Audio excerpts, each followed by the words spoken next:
This is a Reconstruction Radio production. Please visit garynorth.com/freebooks for a PDF download of this book and for many other great Christian books. Backward Christian Soldiers, an Action Manual for Christian Reconstruction by Gary North, copyright 1984, published by Institute for Christian Economics. Narrated by Alan Bailey. Chapter 4, Fundamentalism, Old and New. Old fundamentalists are becoming new fundamentalists, and the new fundamentalists are preaching a vision of victory. Historians always get themselves in trouble when they announce, "On this date a new movement was born." Their colleagues ask them, if nothing else, how long was the pregnancy and who was the father? And the so-called watersheds of history always turn out to be leaky. With this in mind, let me plunge ahead anyway.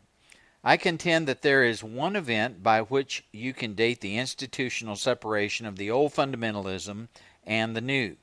It took place in August 1980 in the city of Dallas, Texas. It was the National Affairs Briefing Conference. At that meeting, the new Christian right and the new political right, political technicians, came together publicly and announced a new era in political cooperation.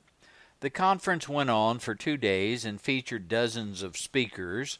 The list included Pat Robertson, Jerry Falwell, James Robison, during the more politically oriented phase of his ministry, and Tim LaHaye, representatives of the new Christian right. The new political right speakers included Howard Phillips and Paul Weyrich. They even had me give a speech after I had clawed my way in. Howard Phillips was able to get me included. They invited all three presidential candidates, Ronald Reagan, Jimmy Carter, and third-party candidate John Anderson, but only Ronald Reagan accepted. This was significant. President Carter had featured his born-again faith prominently in the 1976 election, and millions of fundamentalists took him at his word. "Trust me," he said, and they did. By 1980, it was clear to everyone that Carter had not appointed any Christian to a position of influence anywhere in his cabinet. While President Reagan later imitated Carter by also ignoring the Christians and by relying on Trilateral Commission members and Council on Foreign Relations members to staff his cabinet, CFR Team B, Susan Huck once called it. This was not generally expected in August of 1980. I had expected it and said so in print before the election, but I am an extremist. By 1980, the old fundamentalists felt betrayed by Carter, for some reason more than they now feel betrayed by Reagan, and they voted overwhelmingly for Reagan, whose theology was far less visible than Carter's had been. The message of the conference was straightforward. It is the Christian's responsibility to vote in terms of biblical principle, and to get other Christians to vote. There can be no legal system that is not at bottom a system of morality, the speakers repeated again and again. Furthermore, every system of morality has at bottom a religion. It says no to some actions while allowing others. It has a concept of right and wrong. Therefore, everyone concluded it is proper for Christians to get active in politics.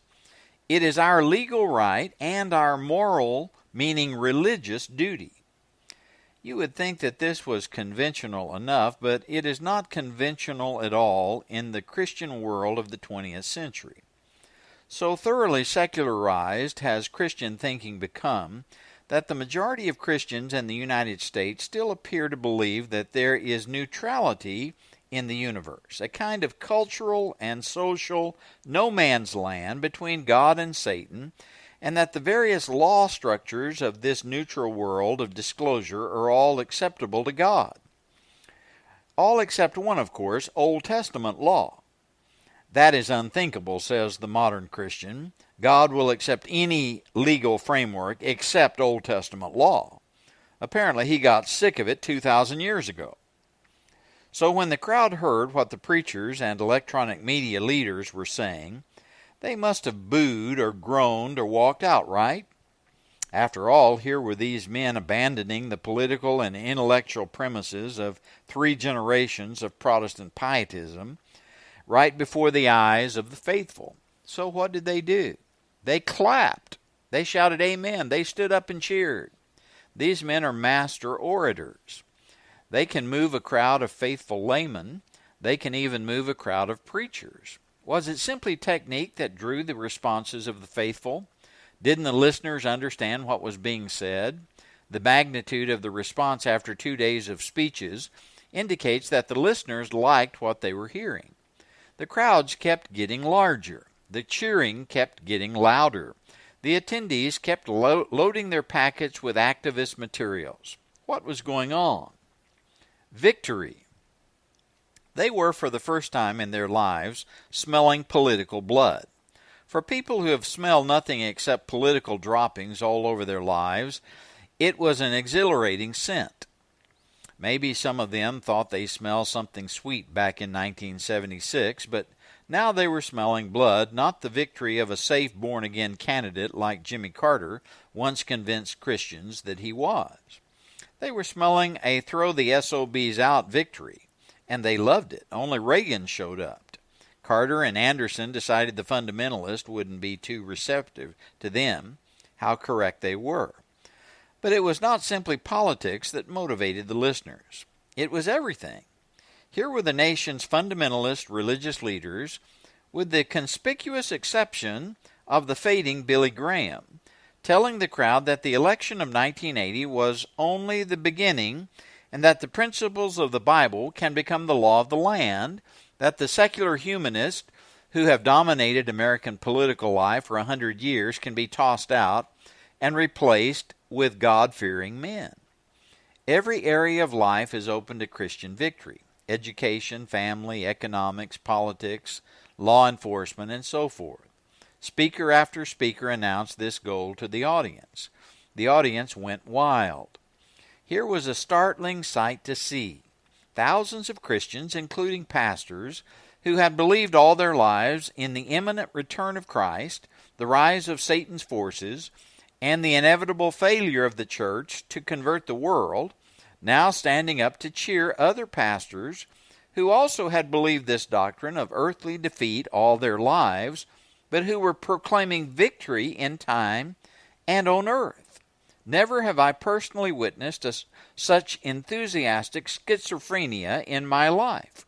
Thousands of people were cheering for all they were worth, cheering away the eschatological doctrines of a lifetime, cheering away the theological pessimism of a lifetime. Did they understand what they were doing? How can anyone be sure? But this much was clear. The term rapture was not prominent at the National Affairs Briefing Conference in 1980. Almost nobody was talking about the imminent return of Christ. The one glaring exception was Bailey Smith, president of the Southern Baptist Convention, who later told reporters that he really was not favorable to the political thrust of the meeting, and that he came to speak only because some of his friends in the evangelical movement asked him to do so. It was Smith, by the way, who made the oft-quoted statement that God doesn't hear the prayer of a Jew.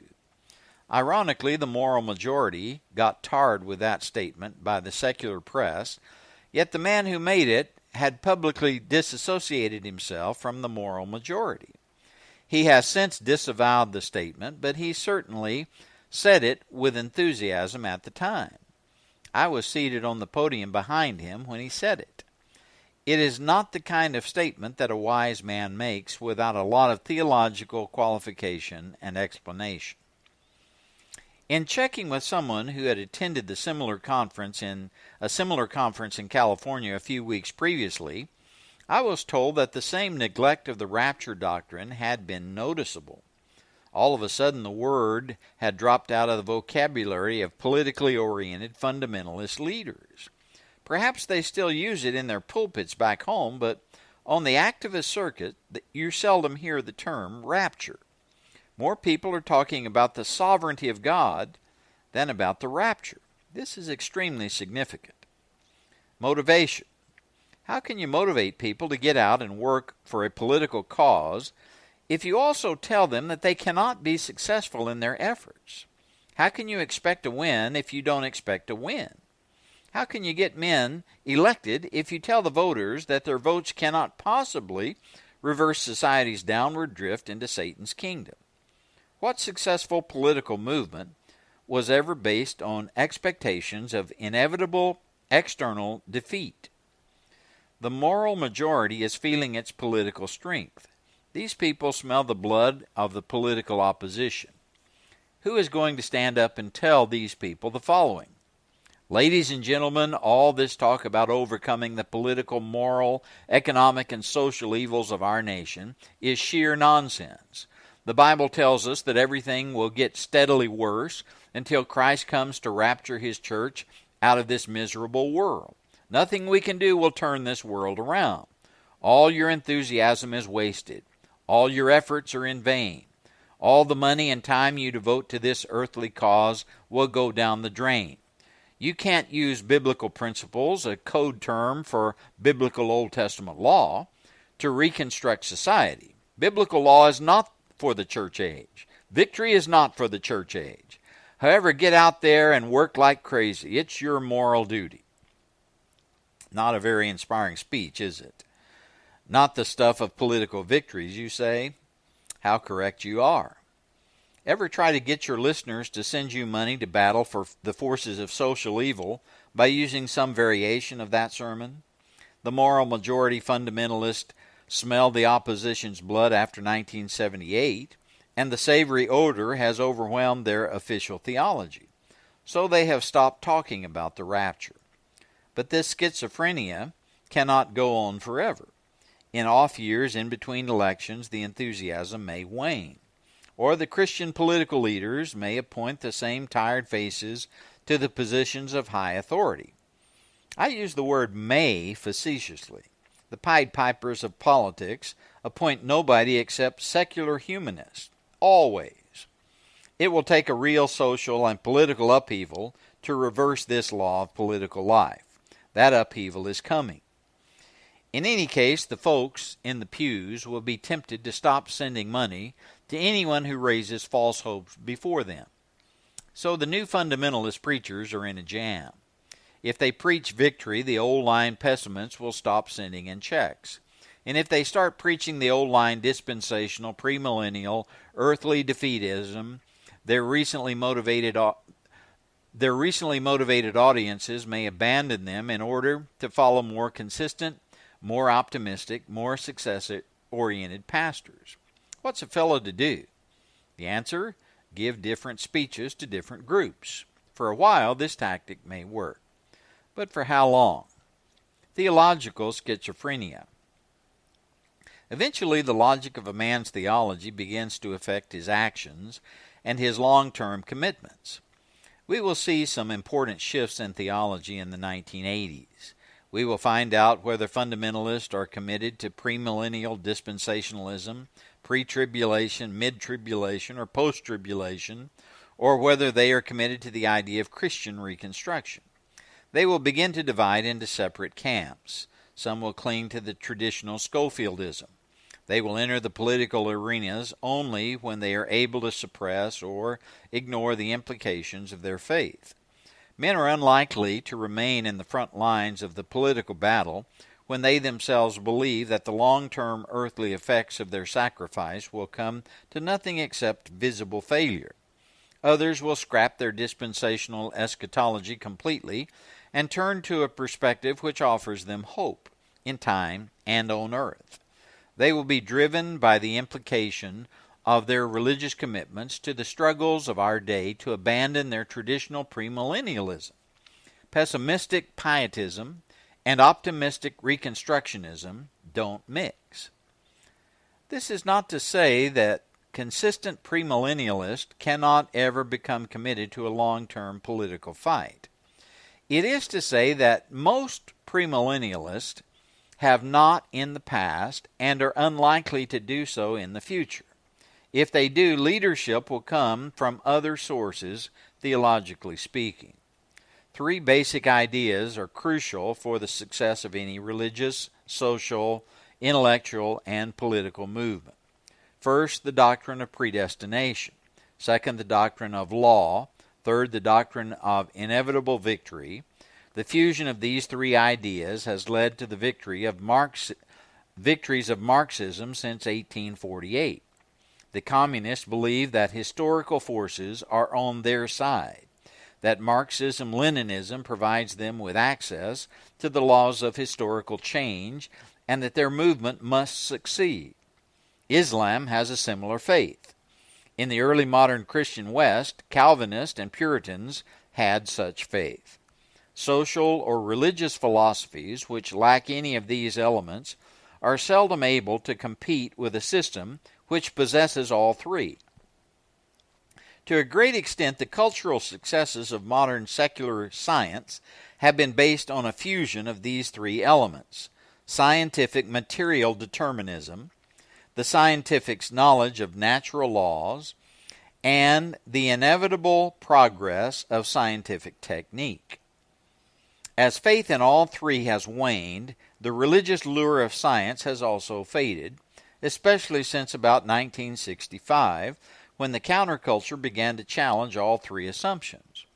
Without a doctrine of the comprehensive sovereignty of God, without a doctrine of a unique biblical law structure which can reconstruct the institutions of society, and without a doctrine of eschatological victory in time and on earth, the old fundamentalists were unable to exercise effective political leadership.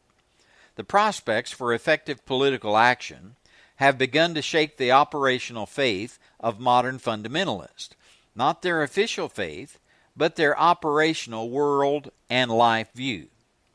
This shift of faith will steadily pressure them to rethink their traditional theological beliefs. The leaders of the moral majority movement will come under increasing pressure, both internal and external, to come to grips with the conflicts between their official theology and their operational theology. It is doubtful that many of the leaders will announce an overnight conversion to the long-dreaded optimistic faith. It is doubtful that they will spell out the nature of the recently rethought world and life view. But younger men will begin to become more consistent with their own theological presuppositions, and those who adopt the three crucial perspectives, predestination, biblical law, and eschatological optimism, will begin to dominate the moral majority movement. It will take time, and older, less consistent leaders will probably have to die off first, but the change in perspective is predictable. The taste of victory will be too hard to forget. Conclusion. After more than half a century of political hibernation, fundamentalists began to get actively involved in national politics in the elections of 1980. Many of the leaders of the older pietistic, don't get involved in worldly affairs version of American fundamentalism made a major switch in their ministries between 1976 and 1980. Jerry Falwell is the most prominent example, but he was not alone. There were several reasons for this: opposition to abortion, opposition to humanism in public education, opposition to moral decay in culture, opposition to Carter's submissive foreign policy, opposition to the visible deterioration of our national defense system. But most important was a new outlook concerning the possibility of external victory, victory prior to the visible personal return of Jesus Christ to earth. What has been most remarkable and utterly ignored by the secular and Christian press is this shift in practical eschatology. Slowly and not all that surely, old fundamentalists are becoming new fundamentalists, and the litmus test of this shift in perspective is the issue of eschatology. The new fundamentalists are preaching a vision of victory. The Reconstructionist Radio Podcast Network brings to you a complete lineup of podcasts where you will hear practical and tactical theology. Our desire is not simply that you consume our shows, but that you also live out your faith in every area of life.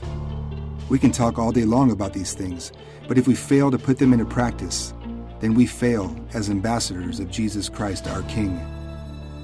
Subscribe now to your favorite Reconstructionist Radio Podcast Network shows, or you can subscribe to the Reconstructionist Radio Master Feed, where all of the content we produce, including the audiobooks and audio articles, will pop up as soon as they are available. And don't forget to visit reconstructionistradio.com to volunteer as a narrator or to partner with this ministry financially.